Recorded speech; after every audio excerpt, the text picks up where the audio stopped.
வணக்கங்களே, கடவுளூர் TV நேயர்களுக்கு லக்ஷ்மிநாராயண அன்பு வணக்கங்கள். இப்போ நம்ம பார்க்க போகிறது வார ராசி பலன் 20ஆம் தேதியிலேருந்து 26ஆம் தேதி வரை எப்படி இருக்க போதான்னு பார்க்க போகிறோம். ஸோ எப்போதுமே சொல்லுதாங்க, லக்னத்தை பாருங்கள். ராசிக்கு பார்ப்பதை விட லக்னத்தை பார்க்க ரொம்ப பர்ஃபெக்டாக இருக்கும். உதாரணமாக ஒரு மகர லக்னம் விருச்சிக ராசினா நீங்கள் விருச்சிக ராசிக்கான பலன்களை பார்க்கணும், மகர ராசிக்கான பலன்களை பார்க்கும்போது ரொம்ப சூப்பராக இருக்கும். முதல்ல வர்றது பொது பலன்கள், அதுக்கப்புறம் தசாபுக்தி பலன்கள். உங்கள் ஜனனகால ஜாதகத்தில் என்ன தசாபுக்தி அந்தரங்கள் வருதோ அதை மிங்கிள் பண்ணி நோட் பண்ணி பார்க்கும்போது அது பர்ஃபெக்டாக ஒர்க் ஆகும். வீடியோட எண்டில் டிப் ஆஃப் த வீக் இருக்குது, மறக்காமல் பாருங்கள். மகர ராசி. ஸோ மகர ராசிக்கு வந்து பார்த்திங்கன்னா உங்களது ராசி அதிபதி சனி. சனி வந்து 3ல் இருக்காருங்க, அதுவும் உத்திரட்டாதியிலே இருக்கும்போது ஒரு ஆட்சி பலம் பெற்ற ஒரு லெவலில் தான் எடுத்துக்கணும். அவர் வந்து நல்ல ஒரு வளர்ச்சியெல்லாம் இருக்கும், சின்ன சின்ன கலகங்கள் இருக்கும். ஸோ அதனால் கொஞ்சம் கவனமாக இருக்கணும். நமக்கு தெரியாமல் கேமரா வைக்கிறது, நம்மளை வேவ் பார்க்குறது, இந்த மாதிரி விஷயங்கள் எல்லாமே கண்டிப்பாக இருக்கும். அதுக்கப்புறம் பார்க்கும்போது உங்களுடைய 3ஆம் அதிபதி மற்றும் 12ஆம் அதிபதியான குரு வந்து பரிவர்த்தனையில் 3லே இருக்கும்போது நல்ல முயற்சிகளால் நல்ல பெரிய வெற்றிகள் வர்றதுக்கான வாய்ப்பெல்லாம் ரொம்ப நல்லாயிருக்கு. 4 மற்றும் 11ஆம் அதிபதியான செவ்வாய் வந்து 3ல் இருக்கும்போது பெரிய லாபங்கள், பழைய வீடு சொத்துக்கள் ஏதாச்சும் விற்று புதிய வண்டி வாகனங்கள் சொத்துக்கள் வாங்கிறதுக்கான வாய்ப்புகளை கண்டிப்பாக ஏற்படுத்துங்க. அதுக்கப்புறம் பார்க்கும்போது உங்களுக்கு 5 மற்றும் 10ஆம் அதிபதியான சுக்கிரன். ஸோ 5, 10ஆம் அதிபதியான சுக்கிரன் வந்து பார்த்திங்கன்னா உங்களுக்கு வந்து என்ன மாதிரி விஷயங்கள், அவர் 5லேயே ஆட்சி பலத்தோடு இருக்கும்போது குழந்தைகள் சம்மந்தமான விஷயங்கள் சிறப்பான பலன்கள் இருந்தாலும் தொழில் ரீதியான விஷயங்கள் ரொம்ப கவனமாக இருக்கும். ஏதாச்சும் வந்து நம்ம பிஸ்னஸ் பண்ணுறோம்னா அது கொஞ்சம் அலர்ட்டாக இருந்துக்கிறது ரொம்ப ரொம்ப நல்லது. 6ஆம் அதிபதி மற்றும் 9ஆம் அதிபதியான புதன் உங்களுக்கு வந்து 3ல் இருக்கும்போது வேலையில் நல்ல முயற்சிகள் பெரிய வெற்றிகள் இருக்கும். சில நேரம் நிறைய பாலிடிக்ஸ் பண்ணுற மாதிரி விஷயங்கள், நிறைய பேர் நம்மளை தோளில் கை போட்டு ஃப்ரெண்டு மாதிரி பேசி ஏமாத்துறதுக்கான வாய்ப்புகள் இருக்கனால கொஞ்சம் கவனமாக இருந்துக்கிறது ரொம்ப ரொம்ப நல்லது. அதுக்கப்புறம் 7ஆம் அதிபதியான சந்திரன் சிறப்பான விஷயங்கள், நல்ல ஏற்றங்கள் வரும். ஸோ வேலை சம்மந்தமான விஷயங்கள், லோன் கேட்டுனா கிடைக்கிறது. கணவன் மனைவி நடுவில் கொஞ்சம் புதன் வியாழக்கிழமைகளும் சின்ன ஒரு கான்ட்ரவர்சி வந்து அதுக்கப்புறம் சரியாகிறதுக்கான வாய்ப்புகள் ரொம்ப நல்லாயிருக்கு. அதுக்கப்புறம் பார்க்கும்போது உங்களுக்கு 8ஆம் அதிபதியான சூரியன் வந்து 4ல் ஆட்சி பலத்தோடு இருக்கும்போது தாயார் சார்ந்த உறவுகளில் நம்ம கொஞ்சம் ஒரு டென்ஷனோ ஸ்ட்ரெஸ்ஸோ வண்டி வாகனம் சம்மந்தமான விஷயம் டென்ஷன் ஸ்ட்ரெஸ்ஸஸ் வர்றதுக்கான வாய்ப்புகள் நிறைய இருக்குது. 9ஆம் அதிபதியான புதன். ஸோ 9ஆம் அதிபதியான புதன் வந்து பார்த்திங்கன்னா உங்களுக்கு வந்து பரிவர்த்தனையில் 6ல் இருக்கும்போது நல்ல வளர்ச்சி, நல்ல ஏற்றங்கள் வர்றதுக்கான வாய்ப்புகளை கண்டிப்பாக கொடுக்கும். அப்பா சார்ந்த உறவுகள், அப்பா உடல் சம்மந்தமான விஷயங்களில் கொஞ்சம் பார்த்து நடந்துக்கணும். அது மட்டும் இல்லாமல் அப்பா கிட்ட பேசும்போது பழகும்போது ஒரு விரோதம் வர்றதுக்கான வாய்ப்புகள் ரொம்ப கவனமாக இருக்கணும். மற்றபடி வந்து 10ஆம் அதிபதியான சுக்கிரன் 5ல் இருக்கும்போது கலைஞர்களுக்கு வந்து ஒரு நிறைய வெற்றி வாய்ப்புகள், சந்தோஷங்கள், குதூகலங்கள், பெரிய வாய்ப்புகள்லாம் வர்றதுக்கான வாய்ப்புகள் ரொம்ப நல்லாயிருக்கும். அதுக்கப்புறம் பார்க்கும்போது உங்களுடைய 12ஆம் அதிபதியான குரு வந்து 3ல் இருக்கும்போது நிறைய பிரயாணங்கள் நல்லா லாபம் வர்றதுக்கான வாய்ப்புகளும் ரொம்ப சூப்பராக இருக்குங்க. ஸோ இதுவரை பார்த்து பொது பலன்கள். இப்போ பார்க்கும்போது தசாபதி குணம். மகர லக்னமாக இருந்து சூரியன் தசாபதி. சூரியன் வந்து 8ஆம் அதிபதி 4ல் இருக்கும்போது தாயாரோட உடல்நலம் சம்மந்தமான விஷயம் ரொம்ப கவனமாக இருக்கும். தாயாருக்கும் உங்களுக்கும் ஒரு சின்ன டிஃப்ரென்ஸாக அப்படின்னு வர்றது, வண்டி வாகனம் ஓட்டும்போது கொஞ்சம் கவனமாக போகிறது ரொம்ப ரொம்ப நல்லது. அவர் மகர லக்னமாக வந்து சந்திரன் தசாபதி. சந்திரன் வந்து பார்த்திங்கன்னா உங்களுக்கு வந்து நல்ல ஏற்றங்கள், நல்ல லாபங்கள் வர்றதுக்கான வாய்ப்பு. கணவன் மனைவினால புதன் வியாழக்கிழமையில் சின்னதாக ஒரு டிஃப்ரென்ஸ் ஆகும், சரியாயிடுங்க. மகர லக்னமாக வந்து செவ்வாய் தசாபதி. செவ்வாய் வந்து பார்த்திங்கன்னா 4ல் இருக்கும்போது நல்ல லாபங்கள், பூமி சம்மந்தமான விஷயங்கள், வண்டி வாகனங்கள் நல்ல லாபங்கள் வர்றதுக்கான வாய்ப்பு எல்லாமே ரொம்ப நல்லா இருக்குங்க. ஸோ அது ரொம்ப சூப்பராக இருக்குங்க. ஏன்னா வந்து பழைய வண்டியை கொடுத்து புது வண்டி வாங்குறது, பழைய வீடு இருந்ததுன்னா அது வீடு விற்றுட்டு புது வீடு வாங்குறதுக்கான வாய்ப்பு எல்லாமே ரொம்ப நல்லாயிருக்கும். ஏன்னா அது செவ்வாய்க்கும் இன்னொரு கொஞ்ச நாளில் வந்து 4க்கு போகும்போது அந்த விஷயங்கள்லாம் கண்டிப்பாக இருக்குங்க. ஸோ மகர லக்னமாக இருந்து ராகு தசாபதி. ராகு வந்து பார்த்திங்கன்னா 2ல் இருக்கும்போது கொஞ்சம் பிரம்மாண்டமாக பேசுவீங்க, பெருசாக பேசுவீங்க. ஸோ அதில் மாதிரி விஷயங்கள் கொஞ்சம் கவனமாக இருந்துக்கணும். மகர லக்னமாக வந்து குரு தசாபுத்தி அந்தரங்கள். குரு வந்து பார்த்திங்கன்னா உங்களுக்கு வந்து 3, 12ஆம் அதிபதி, அது ஆட்சி பலமாக இருக்கிறது. உங்களுக்கு முயற்சியில் பெரிய வெற்றிகள் இருக்கும். பெரிய அளவில் திங்க் பண்ணி பெரிய சாதனைகள் பண்ணுற மாதிரி விஷயங்கள்லாம் ரொம்ப நல்லாயிருக்கு. மகர லக்னமாக வந்து சனி தசாபுத்தி அந்தரங்கள். சனி வந்து பார்த்திங்கன்னா 2 மற்றும் 3ஆம் அதிபதியாக இருந்தால் அது வந்து பார்த்திங்கன்னா ஒரு காம்பினேஷன்ஸில் இருக்கும்போது கொஞ்சம் நமக்கு தெரியாமல் வந்து ஒரு கேமரா வைக்கிறது, அதுக்கப்புறம் நம்மளை வந்து வேவ் பார்க்குற மாதிரி விஷயம்லாம் கொஞ்சம் இருக்கும். கொஞ்சம் கவனமாக பார்த்துக்கிறது ரொம்ப ரொம்ப நல்லது. மகர லக்னமாக இருந்து புதன் தசாபுத்தி அந்தரங்கள். புதன் வந்து பார்த்திங்கன்னா உங்களுக்கு வந்து 6ல் ஆட்சி பலத்தோடு இருக்கும்போது உடல் ரீதியான விஷயங்கள் கொஞ்சம் டயர்ட்னஸ் இருக்கும் சில பேருக்கு. அதே மாதிரி வந்து பார்த்திங்கன்னா வேலையில் வந்து நல்ல ஏற்றங்கள், நல்ல ஒரு அங்கீகாரம் கிடைக்கிறதுக்கான வாய்ப்புலாம் ரொம்ப நல்லாயிருக்கு. மகர லக்னமாக கேது 8ல் இருக்கும்போது கொஞ்சம் கவனமாக இருக்கணும். என்னென்னா லீகல் சம்மந்தமான விஷயங்கள் வழக்குகள் எல்லாம் கொஞ்சம் கவனமாக இருந்துக்கிறது ரொம்ப ரொம்ப நல்லது.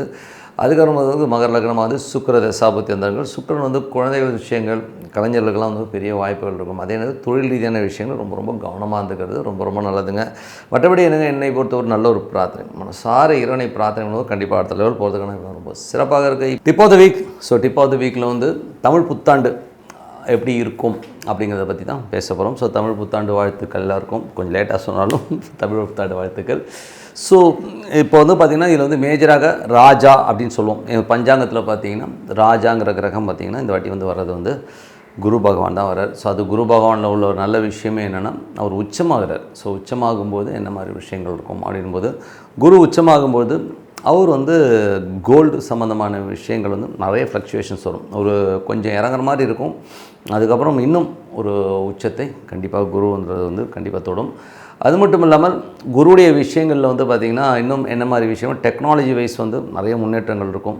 ஆன்லைன் சம்மந்தமான விஷயம் ரொம்ப ரொம்ப கேர்ஃபுல்லாக இருக்கும். எல்லாருமே வந்து அந்த ஃபோன்ஸ்லாம் வந்து ஆப்ரேட் பண்ணும்போது கொஞ்சம் கவனமாக பார்த்துக்கிறது ரொம்ப ரொம்ப நல்லது. ஏன்னா வந்து அந்த டைமில் வந்து கடகம்ங்கிறது வந்து கொஞ்சம் இடகடமான ஒரு வீடு தான், ஓகேங்களா. ஸோ அப்படி இருக்கும்போது ஆன்லைன் டெக்னாலஜியில் வந்து மற்றவர்கள் நம்மளை வந்து காலி பண்ணுறதுக்கான வாய்ப்புகள் நிறைய இருக்குது. ஏன்னா சந்திரன் வந்து அந்த டைமில் வந்து ராகுல போகும்போது அந்த டெக்னாலஜி வைஸில் வந்து ரொம்ப ரொம்ப கேர்ஃபுல்லாக இருக்க வேண்டியது தான் ரொம்ப ரொம்ப முக்கியம். அதில் வந்து நம்மளை சாப்பிட்ருவாங்க. அதனால் எல்லாருமே ஆன்லைன் பேங்கிங்காக இருக்கட்டும், எந்த கால் இல்லை ஒரு ஆப்பு இதெல்லாம் வந்து நீங்கள் கொஞ்சம் பார்த்து இது பண்ணிக்கிறது ரொம்ப ரொம்ப நல்லது.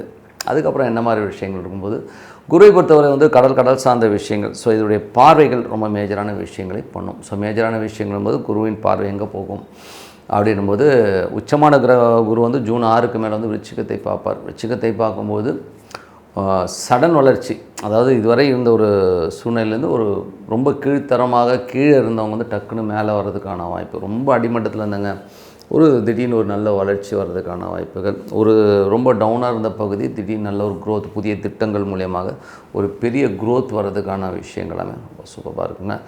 அதுக்கப்புறம் பார்க்கும்போது குருவின் பார்வை வந்து மகரத்துக்கு விழும்போது என்ன மாதிரி விஷயங்கள்லாம் நடக்கும் அப்படின்னா, நல்ல ஒரு பேக் சைடு அதாவது நெசவாளிகள், அந்த துணி துவைப்பாங்க இல்லையா, லாண்ட்ரி சம்மந்தப்பட்டவர்கள், அந்த பகுதிகள் இருக்கவங்களுக்குலாம் வந்து நல்ல வருமானங்கள் சூப்பராக வருங்க. ஸோ அது ரொம்ப நல்ல விஷயம். அதில் வந்து பார்த்திங்கன்னா நல்ல இன்கம் சோர்ஸஸை கொடுத்துரும். அது மட்டும் இல்லாமல் தொழில் ரீதியான விஷயங்களில் வந்து புதிய புதிய விஷயங்கள் நடக்க ஆரம்பிக்கும். அதே ரொம்ப நல்ல விஷயம். இதில் வந்து பார்த்திங்கன்னா புதுசாக வந்து தொழில் ரீதியான விஷயம் நல்ல சப்போர்ட் கிடைக்கும். அதேமாதிரி காலபுருஷன் 10ஆம் இடத்தை வந்து பார்க்கும்போது ஒரு அற்புதமான விஷயங்களை கண்டிப்பாக கொடுத்துருங்க. அதுக்கப்புறம் பார்க்கும்போது குருவின் ஜூன் 6க்கு மேலே வந்து 9ஆம் மீனத்துக்கே விழுது. ஸோ அப்போ வந்து உங்களுக்கு ஜூன் 6 ஜூலைக்கு மேலே தான் வந்து இந்த வார் சம்மந்தமான விஷயங்கள் ஒரு முடிவுக்கு வரதுக்கான வாய்ப்புகளை கண்டிப்பாக கொடுத்தோம். ஸோ அந்த தமிழ் புத்தாண்டில் இந்த மாதிரி விஷயங்கள் தான் இருக்குது. அது மட்டும் இல்லாமல் சேனாதிபதி, ஸோ சேனாதிபதிங்கிறவர் வந்து பார்த்திங்கன்னா செவ்வாயாக வரும்போது கொஞ்சம் அந்த எமோஷன்ஸ் ஸ்ட்ரெஸ்ஸஸ்லாம் கொஞ்சம் அதிகமாக சட்ட ரீதியான விஷயங்கள் நடவடிக்கைகள் வந்து ரொம்ப ஸ்ட்ராங்காகும். போலீஸுடைய கை ஓங்கி இருக்கிறதுக்கான வாய்ப்புகளுமே நிறைய இருக்குது. ஸோ இதெல்லாமே வந்து ரொம்ப நல்ல விஷயங்கள். அதே மாதிரி வந்து பார்த்திங்கன்னா மிளகாய் சம்மந்தமான மிளகாய், இந்த மாதிரி ஒரு காரசாரமான உணவு வகைகள்லாம் வந்து நல்ல ஒரு ரேட்டுக்கு போகிறதுக்கான வாய்ப்புகள் ரொம்ப நல்லாயிருக்கு. ஸோ அதுக்கப்புறம் பார்க்கும்போது குழந்தைகள், ஸோ குழந்தைகளால் வந்து பார்த்திங்கன்னா நல்ல ஒரு விஷயங்கள் நடக்கும். ஸோ குழந்தைகள் வந்து எப்படி இருப்பாங்க, குழந்தைகள் விஷயங்கள் ரொம்ப நல்லா, பட் குழந்தைகளுக்கு வந்து சில நேரங்களில் ஒரு பர்டிகுலராக ஒரு 1 மந்த் பார்த்திங்கன்னா ஒரு ஃப்ளூ மாதிரி வரும். ஸோ அந்த மாதிரி வரும்போது கொஞ்சம் கவனமாக பார்த்துக்கணும், அவ்வளோதான். மற்றபடி வந்து இதெல்லாமே ரொம்ப சிறப்பாக இருக்குது.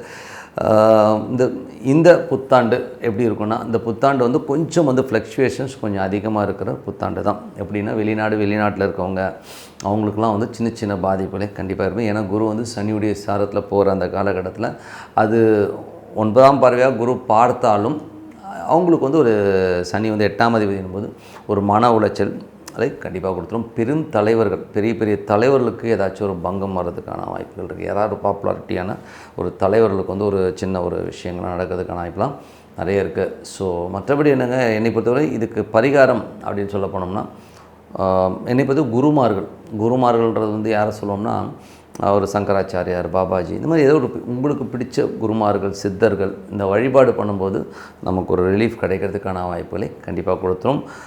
மற்றபடி ஒரு பெரிய பாதிப்புன்னு ஒன்றும் கிடையாது. பட் இருந்தாலும் மணி ஃப்ளக்சுவேஷன்ஸ் கொஞ்சம் இருக்கும். குழந்தைகளை கொஞ்சம் ஜாகிரதையாக தான். குழந்தைகள் வந்து தேவையில்லாத சின்ன சின்ன மொபைல் மூலியமாகவோ ஏதோ ஒரு மூலியமாக ஒரு சின்ன ஒரு உபத்திரம் வந்து போகும். அதனால் குழந்தைகளை கொஞ்சம் கேர்ஃபுல்லாக பார்த்துக்கணும். மற்றபடி எல்லாமே தான். கோல்டு விலை இறங்குறதுக்கான வாய்ப்புகள் கொஞ்சம் இறங்கும், அதுக்கப்புறம் திருப்பி ஒரு 2 மடங்கு ஏறதுக்கான வாய்ப்புகள் தான் இந்த ஆண்டு இருக்குது. ஸோ அதனால் வந்து இந்த தமிழ் புத்தாண்டு வந்து அற்புதமான விஷயங்கள், நல்ல விஷயங்கள் நடக்கணும்னா கண்டிப்பாக நடக்கும். அதில் வந்து எந்த மாற்றம் இல்லை. பட் இருந்தாலும் கொஞ்சம் டென்ஷனான ஆண்டு தான். ஏன்னா குரு ராஜாவாக இருந்து அது கடகத்தில் இருக்கும்போது கொஞ்சம் இந்த பிளாக் மார்க்கெட்டு, கொஞ்சம் அந்த ரவுடிசம் சம்மந்தமான விஷயங்கள்லாம் வந்து கொஞ்சம் அதிகரிக்கிற மாதிரி இருக்கும். அது வந்து கவர்மெண்ட் கண்ட்ரோல் பண்ணுவாங்க. பட் இருந்தாலும் வந்து அது ஒரு பாதிப்பு அப்படி வந்து ஏறி இறங்கிறதுக்கான வாய்ப்புகளை கண்டிப்பாக கொடுத்துருங்க. மற்றபடி எல்லாமே சிறப்பு தான். தொழில் ரீதியான விஷயங்கள் வந்து பார்த்திங்கன்னா நிறைய கேப்சரிங் இருக்கும். பெரிய பெரிய கம்பெனிகள் வந்து கொஞ்சம் ஃப்ளக்சுவேட் ஆகும்.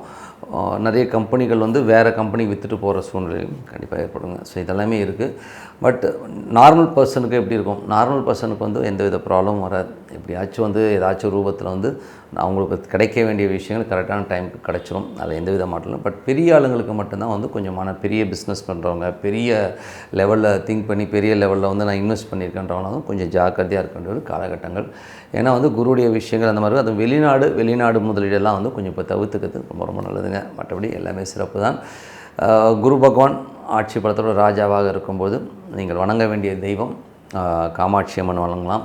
அதே நேரத்தில் வந்து பார்த்தீங்கன்னா சித்தர்கள் வழிபாடு, பெரியவர்கள், பெரிய மகான்கள் வழிபாடு வந்து உங்களுக்கு ஒரு நல்ல ரிலீஃப், நல்ல ஒரு விஷயங்களை கண்டிப்பாக ஏற்படுத்துங்க.